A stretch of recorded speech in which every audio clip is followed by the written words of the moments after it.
e tomaram o bezerro que lhes dera e o prepararam. E invocaram o nome de Baal, desde a manhã até ao meio-dia, dizendo: Baal, responde-nos. Porém, nem havia voz, nem quem respondesse. E saltavam sobre o altar que se tinha feito.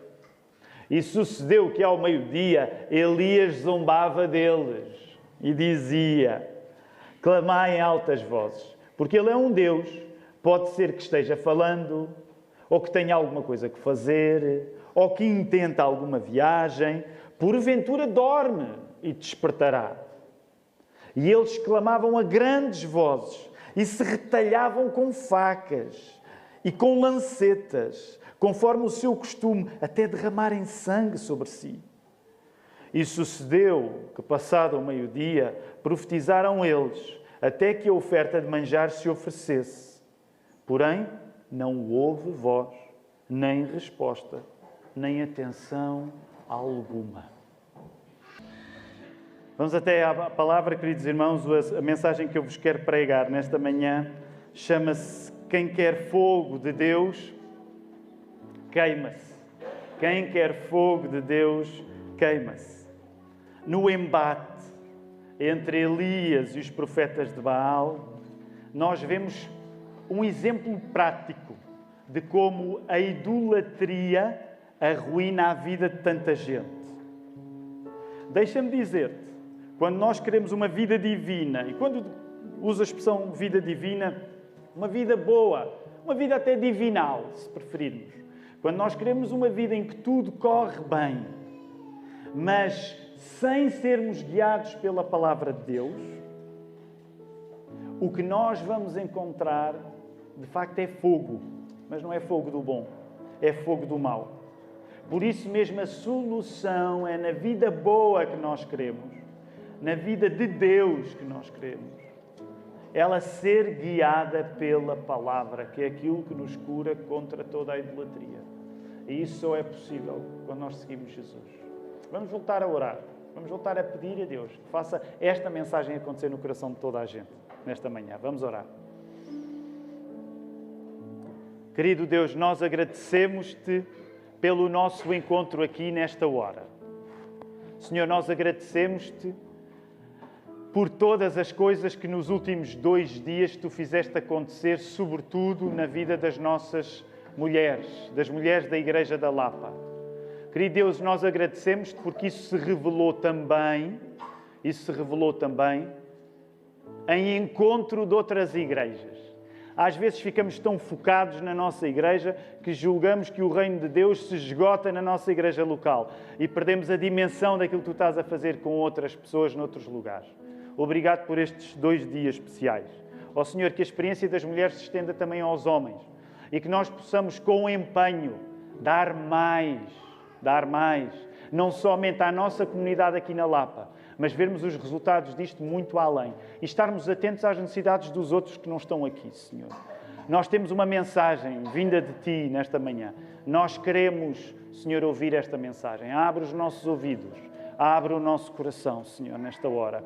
Dá-me a mim, a pregar esta palavra, a coragem e o cuidado, para que seja Jesus a acontecer e não a vontade dos homens. Nós oramos isto em nome de Jesus. A igreja pode dizer? Amém. Vamos voltar à palavra. Vou só pedir à mesa, quando eu sair, tentem-me dar mais munição. Está bem? Só um pouco mais de munição quando eu sair à mesa para não gritar tanto. Tiago, se conseguires fazer isso acontecer, tu vais fazer um milagre qualquer, eu acredito.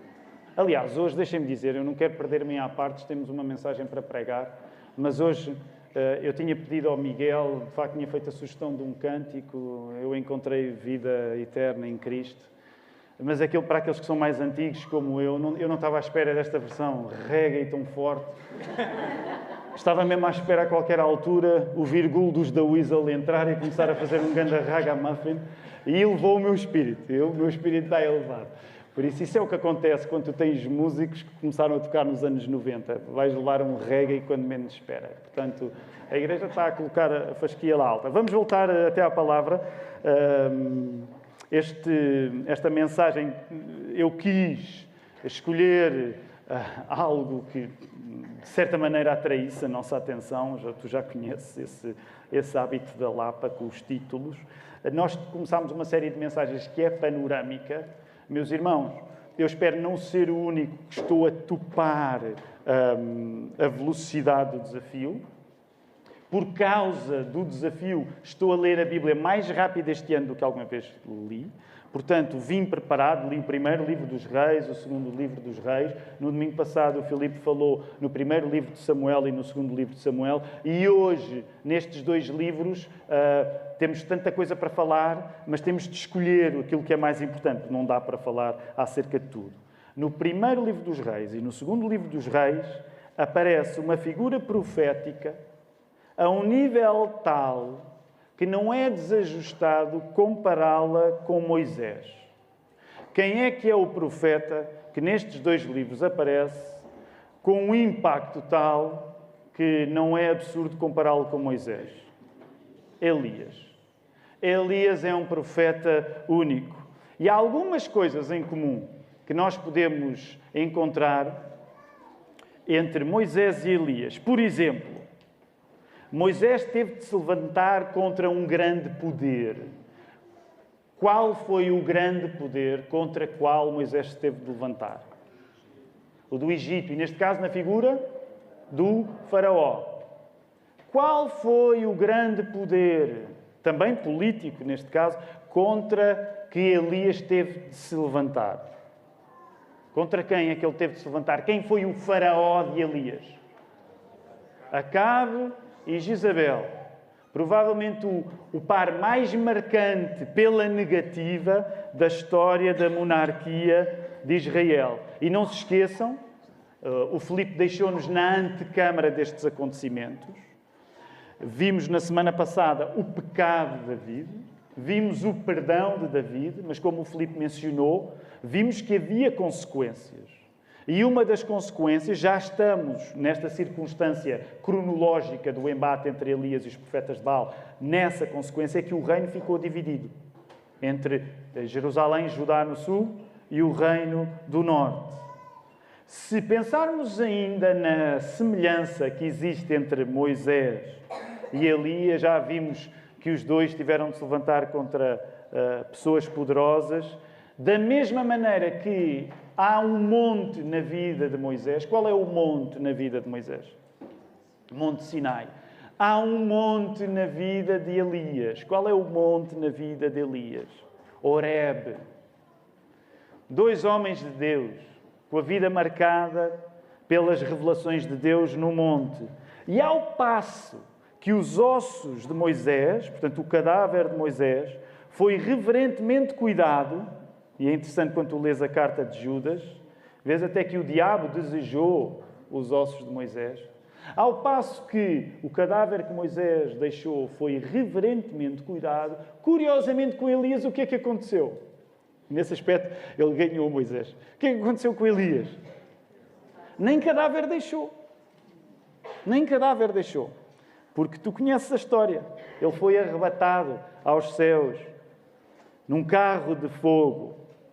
Logo, a força profética de Moisés é continuada por Elias, ao ponto de serem estes dois homens que mais tarde vão aparecer no Monte da Transfiguração para fazer companhia a Jesus e ao grupo íntimo de Jesus, nos discípulos, Pedro, Tiago e João. Encontras essa frase aí.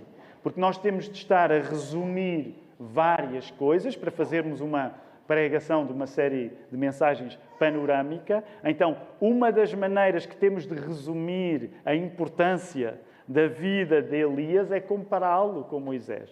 E dizer que grande parte da força profética de Moisés é continuada por Elias. Depois já vamos voltar a mencionar esse texto, quando num monte da transfiguração, sobrenaturalmente é um milagre, acontece, em que Moisés e Elias, precisamente estes dois homens, o homem da Torá e o profeta mais tardio, aparecem e fazem companhia a Jesus, a Pedro, a Tiago e a João. Quando nós escolhemos episódios assim significativos na vida de Elias. Não é fácil escolher apenas um. Tu já viste aquele que nós escolhemos, que é o do embate com os profetas de Baal. Mas nós podíamos falar noutros episódios incríveis na vida de Elias. Por exemplo, logo ao início, no capítulo 17 do primeiro livro de Reis, sabes como é que aparece Elias? Elias vai a um restaurante muito especial.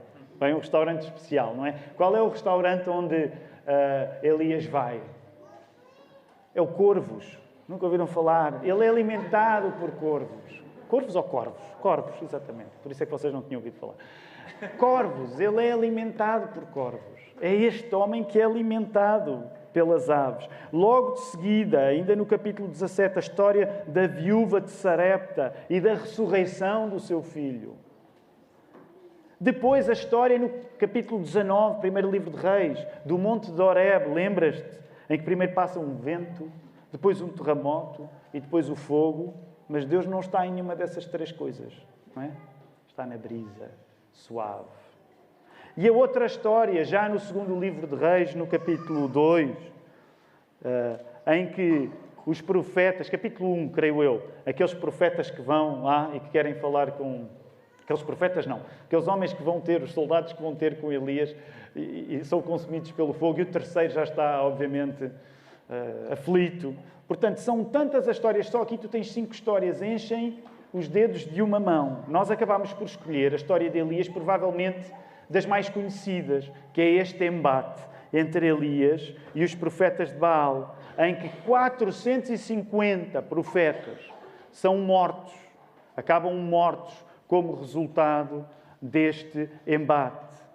E nessa história do embate do profeta Elias com os profetas de Baal, concentramos-nos especialmente nas vozes que se ouvem e nas vozes que não se ouvem, como confirmação do tema que tem sido o nosso tema de mensagens.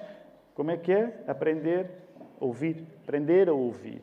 Então, tens essa frase aí encontrada. Nós, ao falarmos neste embate entre os profetas de Elias, entre o profeta Elias e os profetas de Baal, queremos sublinhar o elemento das vozes e pensar nas vozes que se ouvem e nas vozes que não se ouvem. Porque quando decidimos fazer esta série de mensagens, aquilo que partilhámos logo convosco é que nos interessava compreender como, do Gênesis ao Apocalipse, a escuta das Escrituras é fundamental. Nós somos protestantes.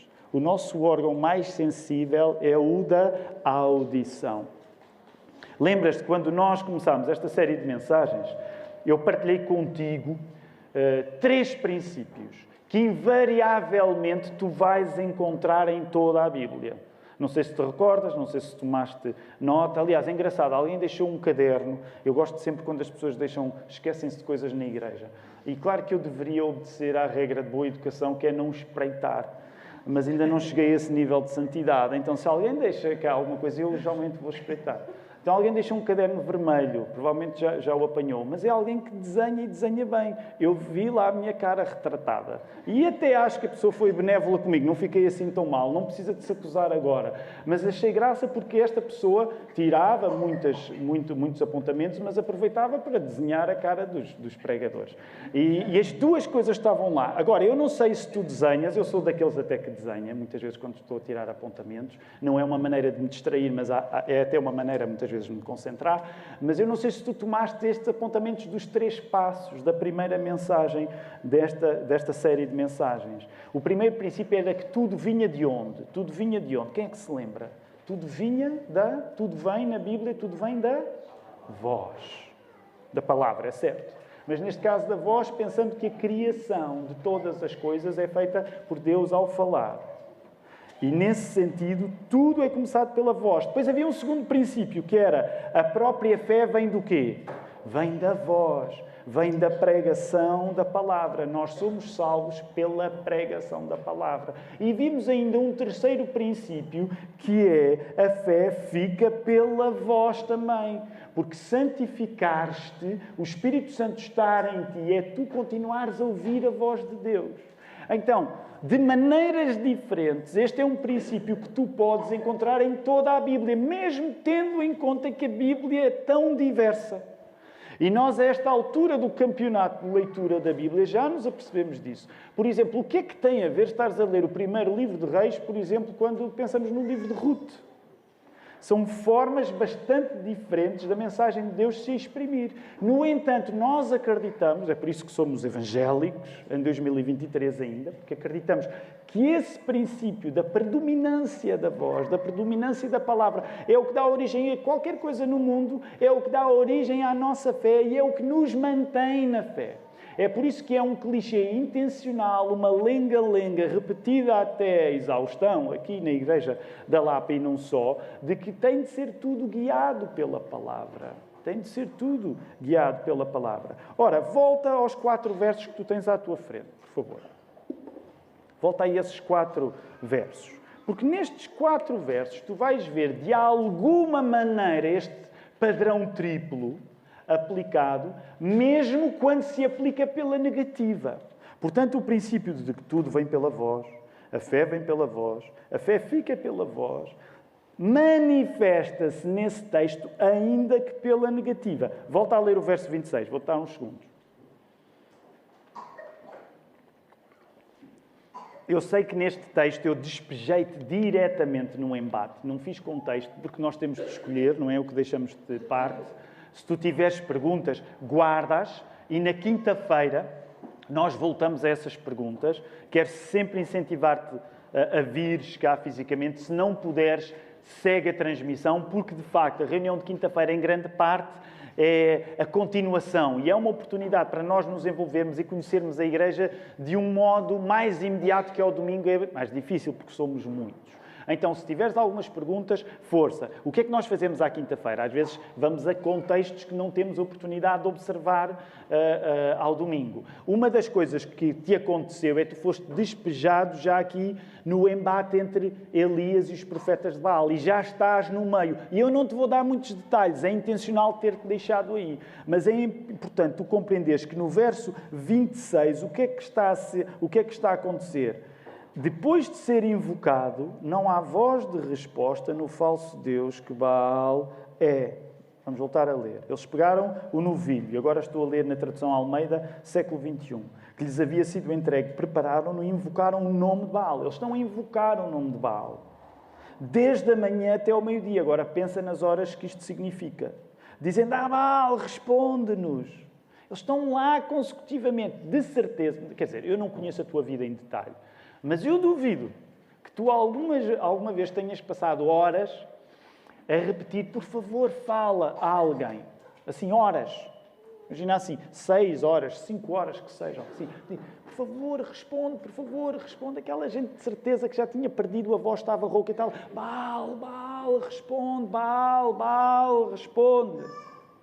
E o que é que o verso te diz? O verso te diz, precisamente, que não há resposta. Porém, não houve voz. Ninguém respondeu. Passado já mais de um mês, nós começarmos esta série de mensagens, quando tu ouves uma expressão na Bíblia, como diz assim, não houve voz, tu estás a assistir a uma coisa especial. Neste caso é pela negativa, não houve voz. Não houve resposta. Curiosamente, há uma voz que agora vai entrar. Isso também contribuiu para eu escolher este episódio na vida de Elias. Porque há uma voz que vai aparecer no verso 27. Qual é a voz que aparece no verso 27? Não é de Baal. Mas qual é a voz?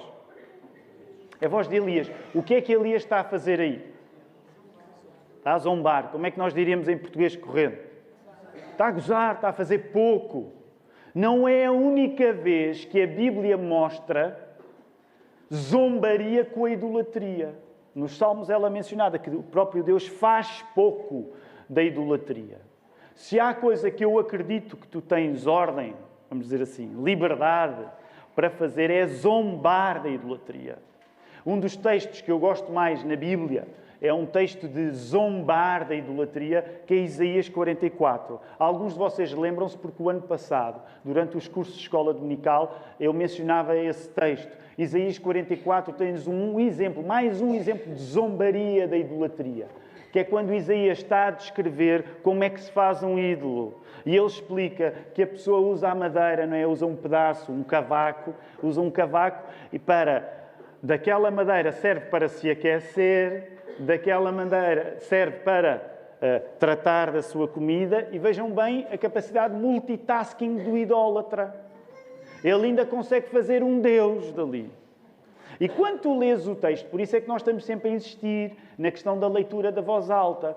Porquê? Porque se tu fores ler, por exemplo, Isaías 44, desta maneira santa e espiritual, em que nós lemos a palavra de Deus assim, que é maneira infalível de não perceberes nada o que a Bíblia te está a dizer, porque estás a impor um tom solene que muitas vezes não tem nada a ver com o texto. Quando tu lês Isaías 44, tu percebes que aquilo é uma brincadeira pegada. O profeta está a fazer pouco da idolatria. Olhem lá. E agora vou ler na tradução Bíblia para Todos, que é num português corrente. O que é que Elias diz? Espera aí, deixa-me achar. Gritem mais alto. Gritem mais alto. Talvez esse Deus esteja a conversar. Ou esteja muito ocupado. Ou a preparar alguma viagem. Talvez esteja a dormir e é preciso que o acordem. Imaginem os profetas de Baal. Elias era corajoso, porque ele é eles são 450, eles estão roucos, eles estão furiosos, não é? Baal não responde. E ele está ali, podia ter mais alto. Não é? Tem de ser um homem especial a conseguir zombar. Há formas divinas de zombaria. Nós devemos ser cuidadosos, obviamente, com a maneira como falamos. Mas zombar a idolatria é uma coisa que tu podes e deves fazer. E repara, verso 28. Volta ao 28. E eles gritavam. E conforme o seu costume, se retalhavam com facas e com lanças, até escorrer sangue neles. Repara nisto. Mais pede aquela gente ainda para que Baal responda. E agora é um pedido que não é um pedido qualquer, é um pedido qualificado. Eles literalmente esfarrapam-se todos, eles sangram. Eles ferem-se. Baal, por favor! Eles quase que se dão a morrer para que possa acontecer alguma coisa. É isso que tu vês no verso 27. E olha lá como o verso 28 funciona como uma estocada nesse processo da procura da voz. Aliás, 28 verso 29. E finalmente não há voz alguma no final de todo aquele esforço de escutar o ídolo. Olha aí o verso 29. Depois do meio-dia eles profetizaram até a hora do sacrifício da tarde. E olha lá, esta expressão, isto tem de soar assim com impacto. Mas não houve voz. Ninguém respondeu, nem atendeu. O que é que isto significa?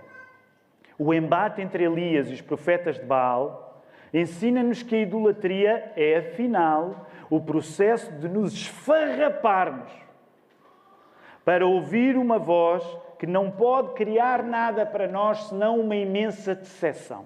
A frase é longa, mas tu encontras aí.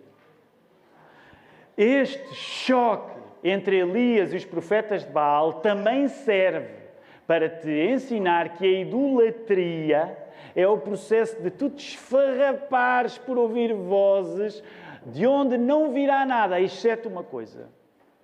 Uma imensa decepção. Uma imensa desilusão. Não há voz. Tu esfarrapas-te para ouvires uma voz, para ganhares um sentido, mas ela não vai acontecer. Repara, o que o texto está a fazer é uma sugestão algo polémica. Está a criar uma polémica com a idolatria. E o texto está a sugerir-te que nos grandes embates da tua vida, da minha vida, talvez o mais chocante nem seja o facto de nós não conseguirmos ouvir Deus a falar audivelmente. Se sincero, se tu pudesses escolher, tu preferias, nos momentos mais carentes da tua vida, tu preferias ouvir Deus mesmo audivelmente ou está tudo bem a não ouvires audivelmente? Se tu pudesses escolher, ser sincero, o que é que tu preferias? Ouvir Deus audivelmente ou não ouvir Deus audivelmente? Quem é que preferia ouvir Deus audivelmente? Eu preferia ouvir Deus audivelmente. Preferia. Portanto, não é fácil, de facto, quando tu acreditas em Deus, não conseguires ouvir Deus a falar contigo. Claro que nós acreditamos que Ele se exprime pela palavra, mas dava um jeito incrível que em algumas decisões que temos de tomar, Deus nos dissesse a resposta assim. E nós ouvíssemos. Mas o texto está a fazer-te uma sugestão muito curiosa. Talvez o mais complicado na tua vida não seja este esforço de confiares em Deus quando não podes ouvir a voz dele. Talvez o mais chocante na tua vida seja aquilo que tu gritas, aquilo que tu sangras para sacar mensagens de quem não vai criar nada por ti. Portanto, o texto faz-nos uma sugestão aqui, que é talvez a pior coisa, a coisa mais difícil na nossa vida, não seja o quanto nós gostaríamos de ouvir a voz de Deus e ela não se ouvir. Não, talvez a pior coisa na nossa vida seja o esforço, aquilo que nós nos farrapamos todos para tentar ouvir vozes de coisas às quais nos dedicamos, mas que nunca nos vão responder de volta. Se quiseres, podemos colocar o assunto de outra maneira. O que não ouvimos acerca de Deus está diretamente ligado à gritaria com que adoramos falsos deuses. Sabes porquê que muitas vezes não é claro para ti aquilo que tu deves fazer? Porque tu ainda estás a gritar a Baal, mesmo que não o faças intencionalmente. E no meio da gritaria tu não consegues escutar aquilo que deverias escutar, que é a palavra de Deus. O que mais marca a nossa vida, afinal? O facto de Deus não nos dizer nada, audivelmente, falo, claro, ou o tanto sentido que nós queremos atribuir a deuses que nunca vão criar nada para nós na nossa vida. E deixa-me tentar colocar esta questão de um modo ainda mais pessoal. De cada vez que nós nos devotamos a causas que não têm voz para nos orientar, tornamos-nos idólatras tão ridículos como os de Baal. Logo, a pergunta que nós temos de fazer é: que causas são essas? E que tipo de morte é que nos espera quando nós nos dedicamos a elas? Quero fazer-te essa pergunta, ela está aí. Porque de cada vez que nós nos devotamos a causas que não têm voz para nos guiar, nós ficamos ao mesmo nível dos profetas de Baal. Logo, tu, esta manhã, a pergunta que tu tens de fazer e que eu tenho de fazer é: então, mas que causas é que são essas às quais eu me possa dedicar, que possam ser semelhantes ao culto a Baal? A maior parte de nós não vai ser tentado para cultuar Baal.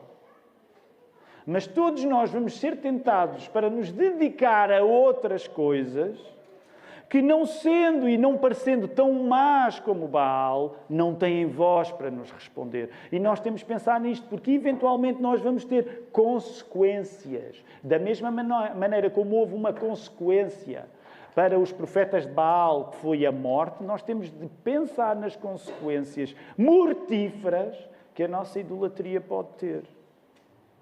Sabes, uma coisa curiosa, quando tu vais estudar antropologicamente, a nível cultural, este tempo, é que no culto a Baal era-lhe atribuído o controle do trovão, do relâmpago e da tempestade.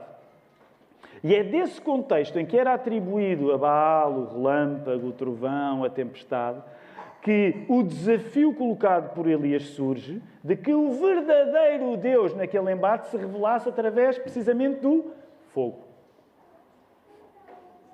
Já percebeste a esperteza de Elias? Elias está a querer ganhar ao inimigo, mas está a querer jogar no campo do inimigo. Ele não quer ganhar o inimigo em casa. Aí vocês acham que quando há uma grande tempestade e vêm trovões e relâmpagos que podem eventualmente provocar fogo na terra, vocês acham que isso é tudo um negócio de Baal? Então vamos fazer um desafio. Vocês clamam a Baal. Eu clamo a Deus. Ganha o Deus que responder com o fogo. Ele foi para o campo do inimigo. E nesse sentido há uma ironia que tu já viste, que é completamente escancarada, porque Elias usou de ironia fazendo pouco dos profetas de Baal. Ora, o fogo, que deveria ser a arma de Baal, é o que Deus vai usar para se manifestar. E agora não estou a falar do episódio total, estou a saltar do episódio. Uma boa parte de nós conhece o episódio. Eu vou desafiar-te hoje, se tu quiseres, se não conheces o episódio, continuares a leitura, ver como é que as coisas vão acontecer. Mas o fogo era precisamente aquela arma que era atribuída a Baal e que Deus vai usar para se manifestar. Ou seja, pensa nisto. Os atributos que nós absurdamente oferecemos aos deuses falsos da nossa vida são muitas vezes a matéria que Deus vai usar para nos castigar pela idolatria. Vou voltar a repetir, esta é uma frase longa. Os atributos, as virtudes que nós atribuímos aos deuses falsos da nossa vida são precisamente as coisas que Deus vai usar para nos castigar por essa mesma idolatria. Como quem diz, ai, tu achas que o fogo é de Baal? Ai, tu achas que Baal é que é o Senhor do fogo? Então espera aí, vais-te queimar à custa disso. Deus vai se tornar o agente de os profetas de Baal, que julgam que o fogo é a arma do seu falso Deus, eles vão acabar queimados por isso. Eles vão se queimar com os poderes que atribuíram ao falso Deus. Deixa-me colocar-te esta pergunta para ti. Tu estás à espera que seja o dinheiro, a felicidade, a família, o poder, o sexo, o sucesso, seja que coisa for. Aquela coisa que te guia, aquela coisa que te faz seres um devoto a ela. Tu estás à espera que seja isso a preencher a tua vida? Prepara-te então para que Deus possa dar-te essas coisas, não como sentido, mas como castigo. Encontras essa frase aí. Eu sei que é uma ideia um pouco agressiva, mas é uma ideia bíblica. Tu estás à espera que seja o dinheiro a dar-te felicidade? Então cuidado, porque Deus pode dar-te o dinheiro, não como sentido da tua vida, mas por tu teres procurado no dinheiro o sentido, Ele pode dar-te o dinheiro para ser o teu castigo. Ai, tu estás à procura da felicidade. Deus eventualmente até te pode dar aquilo que parece uma felicidade para que no meio dessa felicidade toda que tu alcançaste, tu não ganhes um sentido, porque a felicidade não tem voz para te guiar, mas que ganhes precisamente um castigo. E por aí fora, o poder. Ai, tu queres poder? Então tem cuidado, porque podes adquirir esse poder e nesse poder que adquirires, tu não vais ouvir uma volta, ou não vais ouvir uma voz de volta a dar-te sentido, mas provavelmente nesse poder vais ter o teu verdadeiro castigo. Às vezes até a própria família, de certa maneira, até aquilo que nós nos obcecamos para ser os pais perfeitos. Nos últimos tempos, temos falado um pouco acerca disto, até para encorajar os pais de crianças mais pequenas, que naturalmente vivemos com tanto stress algumas coisas, e lembrar, nós nunca vamos conseguir ter a família perfeita. Deus não nos chama a isso. Se de alguma maneira na tua capacidade tu adquirisses a família perfeita, essa família perfeita não teria uma voz para te guiar espiritualmente. Ela não seria o sentido da tua vida, ela seria o castigo da tua vida. Compreendes? Isto é apenas uma maneira mais rebuscada, mas também mais bíblica, de dizer cuidado com o que desejas, porque Deus pode dar-te aquilo que desejas. E na idolatria é isso que está em causa. Por isso mesmo, quando no Novo Testamento, lá no início da carta aos Romanos, o apóstolo Paulo fala acerca da decadência espiritual, ele caracteriza a maior decadência espiritual como tu desejares tanto uma coisa que Deus dá-te isso. E isso é o pior que te pode acontecer. É a oração do venha a mim o meu reino. E Deus, é o teu reino que tu queres, então o teu reino te seja dado. Quando nós sabemos que a oração que Jesus nos ensina não é venha a mim o meu reino, mas é venha o teu reino, seja feita a tua vontade. Não é por acaso, e para voltarmos e podermos terminar naquele episódio que já mencionei da transfiguração. Vai até lá, Marcos, vamos até Marcos, capítulo 9, vamos terminar aí. Marcos no capítulo 9. Falei-te de Elias, este homem fantástico, para ilustrar estes dois livros, do primeiro e segundo dos reis, mas gostava que terminássemos agora no Evangelho. Porque temos aqui um regresso. Monte da Transfiguração, Moisés e Elias, o regresso. Quero que te ambientes, por isso vou-te dar uns segundos para tu leres em Marcos 9, aí do verso 2 ao verso 13. Lê assim na diagonal, mas só para te voltares a contextualizar. Monte da Transfiguração, Jesus. Okay? Jesus com o seu grupo íntimo, Pedro, Tiago, João, vão para o Monte da Transfiguração. Quem é que aparece? Já estou mesmo a imaginar Jesus, não é? Tenho uma surpresa para vocês, tenho aqui uns convidados especiais. Imagina a cara de Pedro, Tiago e João ao verem Moisés e Elias a chegar. Aliás, depois há aquelas perguntas parvas que nos ocorrem. Uma que me ocorre, o texto não está preocupado em responder isso. Como é que eles reconheciam? Não havia fotografias de Moisés e de Elias, podiam ser dois velhos que aparecem. Quem são? São amigos teus? Fala como deve ser, Moisés e Elias. Não sabemos, ok? Isto é especulação, a Bíblia não nos diz isso. A verdade é que eles são recebidos porque, de alguma maneira, naturalmente foram reconhecidos. Há uma coisa que eu quero que tu penses nesta reaparição de Elias, nesta história. A grande lição do Monte da Transfiguração não é a lição que Pedro desejava. Qual é a lição que Pedro deseja? Aí no verso 5, rapidamente, a igreja responda. Qual é o anseio de Pedro? Eia, Pedro, sabem, Pedro é sempre o primeiro a ter ideias, sempre, Pedro. Sabem, quando há um grupo que se junta, há sempre Pedros entre nós. Aqueles os primeiros que se juntam e que têm as ideias. Qual é a ideia de Pedro? Aí, verso 5. Qual é a ideia de Pedro? Força, digam, qual é a ideia de Pedro? Ai, ó Senhor, já é um parque de campismo aqui com estes homens, é um acampamento já, é um retiro, é uma conferência... Nós vamos ficar, o sítio é ótimo, vamos.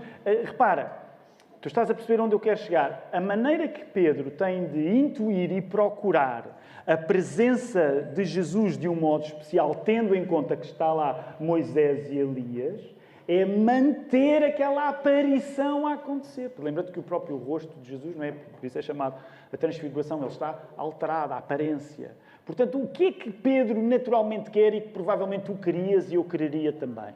Ai, ó Senhor, esta visão, mantém esta visão. Esta visão excepcional mantém. Quando tu vives uma coisa incrível, tu não queres que essa coisa acabe. Tu queres que essa coisa continue a acontecer. Os teus olhos, permite-me dizer assim, querem comer mais daquilo que está a encher os teus olhos. E é por isso que ele diz no verso 5, Mestre, é bom estarmos aqui. Façamos 3 tendas. Uma para ti, outra para Moisés e outra para Elias. Não é? Ele tem já um plano. Porque Pedro é daqueles homens que não sabe estar sem fazer coisas acontecer. Todos nós precisamos de Pedros na vida. Aqueles homens que às vezes não são os mais cuidadosos, mas tu também sabes que, no geral, e não quero agora estar a fazer grandes caracterizações psicológicas, as pessoas que fazem mais coisas acontecer não são necessariamente as pessoas às vezes mais cuidadosas com os detalhes. Mas é verdade que são estas pessoas que são um bocado o motor, vai por ali fora. Agora, curiosamente, a grande lição do Monte da Transfiguração não é aquela visão incrível, aquela transfiguração continuar. Olha aí o verso 7. Enquanto desciam do monte, Jesus ordenou-lhes que a ninguém contasse... 7. Nisso veio uma nuvem que os cobriu, e dela saiu uma voz que dizia, este é o meu filho amado. E olha agora, muito importante o que vai ser dito. A ele ouvi. A lição já se faz por si própria. Tu compreendes? A grande lição não é, ó Jesus, eu quero manter tudo aquilo que é excepcional nesta experiência. A lição é a experiência excepcional ser interrompida, guiados nós pela palavra, por Jesus a palavra que se fez homem. O que nos guia nesta vida, pensa nisto. O que nos guia nesta vida não é um momento de exceção, em que temos visões divinas, incríveis. Deixa-me dizer-te, se tu tens experiências de monte, agradece a Deus por elas. Eu também tenho as minhas. Okay? Às vezes há aquelas experiências de monte, coisas que marcaram a nossa vida, os nossos sentidos ficaram absolutamente impressionados. E são momentos que nós acarinhamos porque, de certa maneira, nos sentimos a ver além daquilo que vemos todos os dias. E não há nada de errado com isso, a ver estes momentos de monte. Mas a verdade é que aquilo que nos guia na maior parte dos dias, a tal necessidade de tu desceres do monte, aquilo que nos vai guiar é precisamente a voz. E é curioso, Porque a voz de Jesus, neste caso a voz do Pai, ao dizer para Jesus ser ouvido, é a voz que, de certa maneira, interrompe o extraordinário para que o ordinário, no sentido banal, o comum, continuar a acontecer. Portanto, o plano de Jesus para a vida daquele grupo íntimo não era que eles ficassem numa circunstância de exceção que envolvia uma presença especial do próprio Deus. Repara. Sabes, nessas alturas eu penso sempre nisto. De certa maneira, Pedro tem uma ideia ultra espiritual, cheia de unção. E quem é que vai lá, de certo modo, e desaponta aquela visão tão boa? É o próprio Deus. E é Jesus que os encaminha para descer do monte. Repara, isto tem uma aplicação um pouco óbvia. Muitas vezes tu e eu queremos dizer a Deus a maneira melhor de Ele nos dar da sua presença. Ó Senhor, tenho aqui uma ideia para tu te dares a mim. É uma ideia incrível. E quando recebemos a resposta, parece que Deus está precisamente a sabotar o tanto dele que nós desejamos. Mas não está a sabotar. Ele está a lembrar-te que aquilo que nos guia no dia-a-dia não são as visões excepcionais. E agradece a Deus se Ele te as der. Mas é a voz, é a palavra.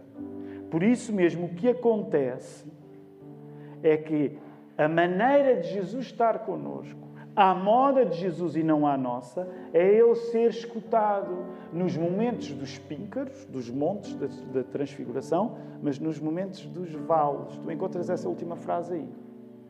A maneira de Jesus estar contigo, aprendes isso, não só da experiência de Elias, como dando este salto para a transfiguração, à altura em que Elias volta a aparecer. A maneira de Jesus estar contigo, a maneira dele e não a tua, porque a tua facilmente se engana, a minha facilmente se engana, é ele ser escutado em todos os momentos. Nos momentos dos píncaros, em que está tudo de bom a acontecer, mas nos momentos dos vales. Todos nós gostamos de montes de transfiguração. Eu gosto de montes de transfiguração, aqueles momentos especiais. Mas eu tenho de me lembrar aquilo que o nosso Pai disse. Este é o meu filho, que eu amo. Ouçam-no.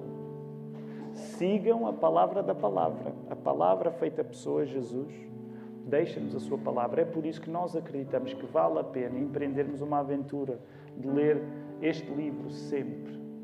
Porque é a leitura deste livro, guiada pelo Espírito Santo, numa comunidade, numa igreja local, que nos vai fazer encontrar uma voz duradoura para os momentos em que tu estás lá em cima e para os momentos em que estás cá em baixo. Que o Senhor ajude a todos. Vamos louvá-lo.